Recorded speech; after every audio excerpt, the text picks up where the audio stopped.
is indisputable that our economy is stronger today than when I took office.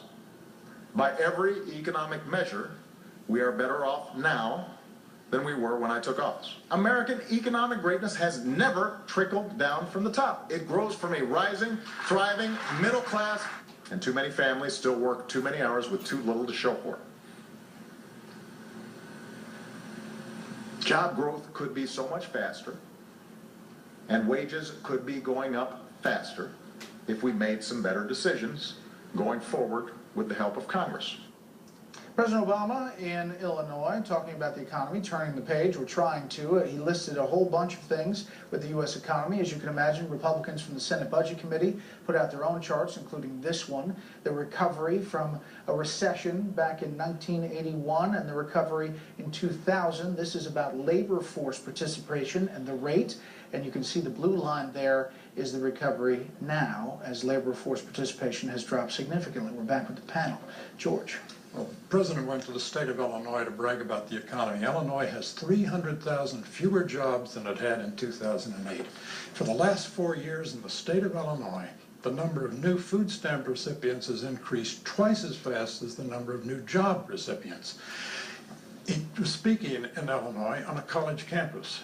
He did not mention that 40% of recent college graduates are either unemployed or underemployed, that is, in jobs that don't require college degrees, and 1 in 3 recent college graduates is living at home with their parents. Now, the president we just heard disparage trickle-down economics while bragging about doubling the stock market value. He is practicing trickle-down economics by doubling the stock market. He, and for 6 years now, and most recently under his choice to be head of the Fed, Janet Yellen, have had 0 interest rates, the intended effect of which is to drive people out of bonds and into assets like farmland, but particularly into stocks. That is why this has been a boon to the 10% of Americans who own 80% of all the directly owned stocks. And this is why 95% of the wealth created in the last 6 years have gone to the dreaded top 1%. Exactly. Ron. Hey, I understand why he wants to turn the page. Most Americans don't like the story that they're reading. But the problem is he can't. The American public knows that, number one, there's very little a president can do. Number two, what little this president can do, he hasn't gotten done. And number three, they know this is a generational problem. They know they are being left behind. And whatever numbers he wants to quote, whatever spin he wants to put on it, they're hurting much worse than they were in the last downturn. They've tuned him out, especially on the economy. Fox News made an appearance in the president's speech today. There's a reason fewer Republicans, you hear them running around about Obamacare.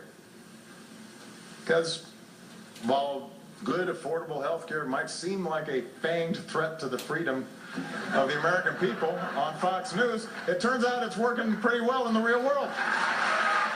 About that, Tucker.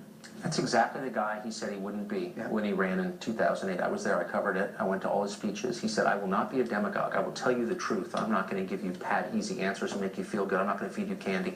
That's exactly what it is. He's feeding candy to his rich, well-educated audience at Northwestern.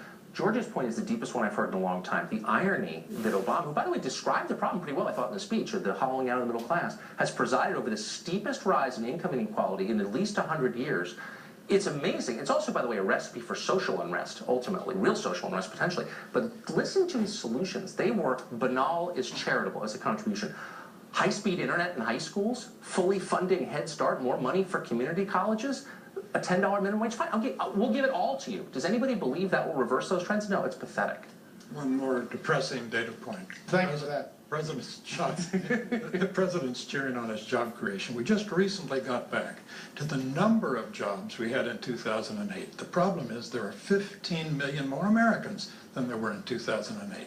And the workforce participation rate is now at what it was in 1978. And if it were what it were in 2007, the unemployment rate would be about 10%. Okay, he's got a good case to make that Republicans own a lot of this economy too. The Congress owns a lot of this economy.